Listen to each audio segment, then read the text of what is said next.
NATO chief మరొకసారి American కాంగ్రెస్ని హెచ్చరిస్తున్నారు. ఎందుకంటే అమెరికన్ ఎగువ సభలో ఉక్రెయిన్ మీదన యుద్ధానికే కాదు, ఇజ్రాయెల్కి కొంత, ఉక్రెయిన్కి కొంత ఆర్థిక సాయానికి సంబంధించినటువంటి బిల్లుని ఆమోదించేసింది. దాదాపు $69 బిలియన్.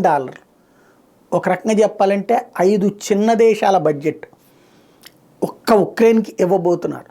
దానికి సంబంధించినటువంటి బిల్లుకి ఎగువ సభ ఆమోదం తెలిపేసింది అమెరికాలో. కానీ దిగువ సభ ఆమోదం తెలపట్లేదు. ఎందుకంటే దిగువ సభలోనే యాక్చువల్గా ఎగువ సభలో ట్రంప్ వర్గము బైడెన్ వర్గం ఏకమైపోవడం వల్ల సాధ్యమైంది.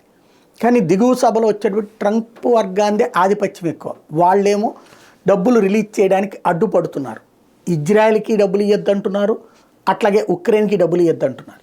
కాబట్టి ఇప్పుడు నాటో చీఫ్ అమెరికన్ కాంగ్రెస్ని హెచ్చరిస్తున్నారు.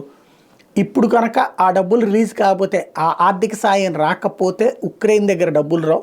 ఉక్రెయిన్ దగ్గర డబ్బులు రాకపోతే ఉక్రెయిన్ ఓటమి పాలవుతుంది.